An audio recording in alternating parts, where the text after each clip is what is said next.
Okay, so just a little prelude. As I started looking at plastic again after not looking at it during the pandemic very much, I found I was even more alarmed than I was the first time I took a look at it. And so I'm going to share that with you today. And this is just a high level overview. It's just a very short um, flyover of some of the things that I found and that we might want to take forward a little more. So here we go. So while we usually think of plastic as being a litter problem, it's more than a litter problem. It's a poison problem. It has deadly effects on every aspect of life. It has deadly effects on the food chain. There's chemical and microplastic contamination, and more alarming, it's affecting the base food chain by affecting the plankton in the ocean, which is the base of the food chain. The plankton are blocked from sunlight, and so they can't do photosynthesis. Looking to the right, that also has effects on oxygen depletion because the plankton are also making 50 to 80% of the oxygen on the planet. Microplastics contaminate our water. There's contamination from fracking, from leaching chemicals and microplastics. Plastics contaminate the soil. There's chemical leaching. Cadmium is a good example of that. Plastic clogs the soil pores and it prevents soil aeration, so it kills plants. Think of that with crops. It has health effects, asthma, cancer, birth defects, neurological problems. There's a very long list of problems affecting health. Plastic is everywhere. You can't escape it. It's on the Himalayas. It's in the Mariana Trench. It's making our world unlivable for us and the plants and animals on which we depend. And something that I hadn't thought about before, but which is clearly true, is plastic is affecting our climate. It's more than a poison problem. It's a climate change problem.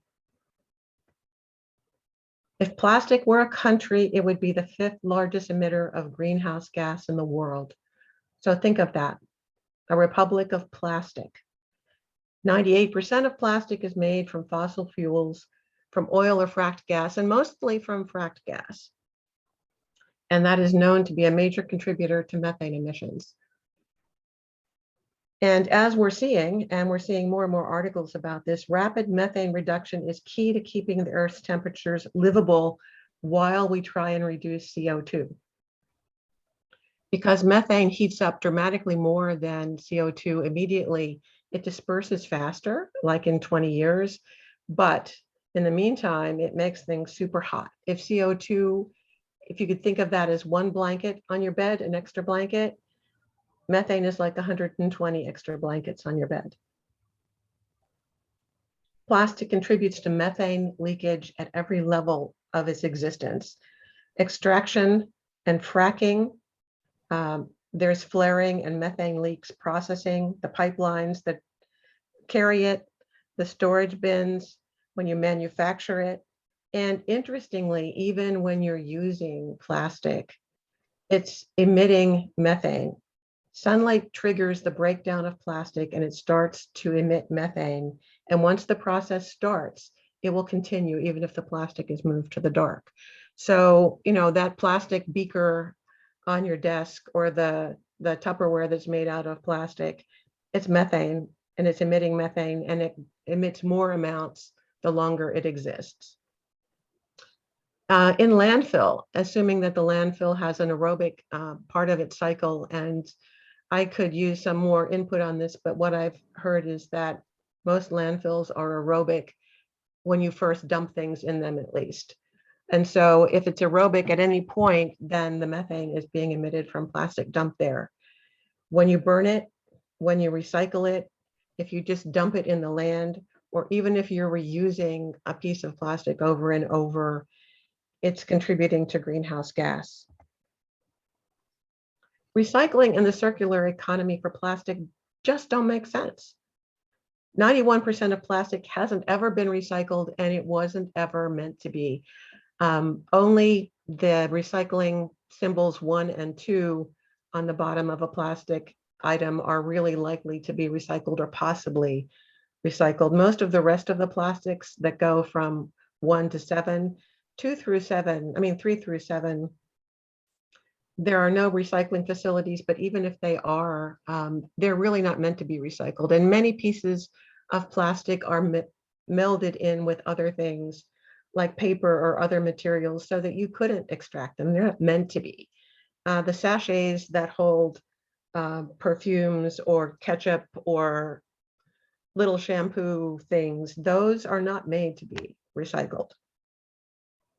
But even if we recycled every bit of plastic, it takes virgin plastic to make recycled products, and the end products are still poisonous.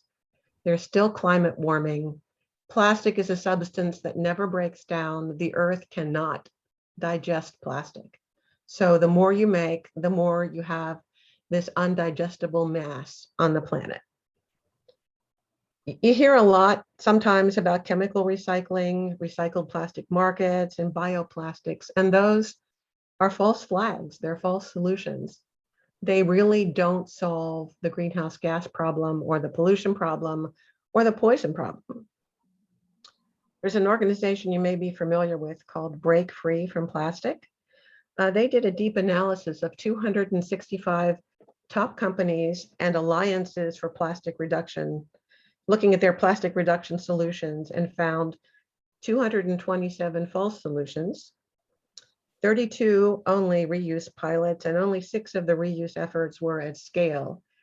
5 of those were things that were already in play for many years, like the soda machines at restaurants where you don't have a bottle, you just stick your glass under the machine and it puts out Coke.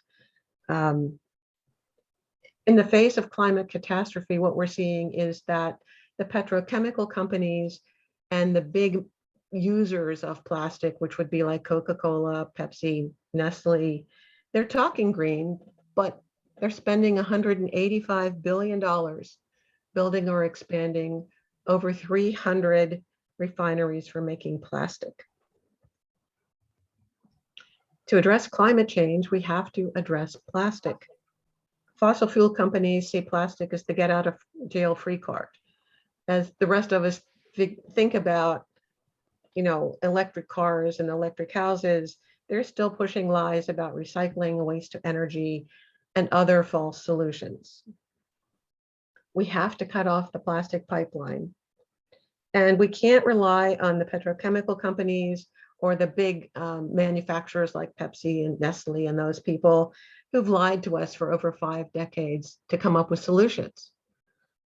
Just like the tobacco industry, the plastic industry and the big users of it have been lying to us about the health effects that they have known about for decades. So where do we come in? Whatcom County has taken the lead in banning new fossil fuel facilities, as we know, and many people in this virtual room have been a part of that. Congratulations. Now, what we could think about doing is helping to end the pipeline of money being spent on petrochemicals and educate people about the false promise of recycling. Let's think about refill, reuse, and no packaging alternatives. Packaging accounts for 40%. Single-use plastic accounts for 40% of the plastic industry. If we could do something like that, like help get rid of the single-use plastic, that would be an enormous dent in the plastic that we see. I keep thinking that we could go back to the future and package like 1953. I mean, the world existed and functioned much like it does today without all the plastic that we have. We could think about doing speaker bureaus and public forums to educate the public. We could look at our job as being public education, visibility, advocacy, and action. And so some things that I think are very much in the wheelhouse of the League are talking to the city, the county, and the state and educating them on what we found. We could do programs like cloth bags with a message, like keep cool, use bamboo, or something like that. other things that we can discuss. But what I wanted to do now is to open it up for questions and have your ideas on if this is something that could be a focus, and if so, what do you think would be good to do?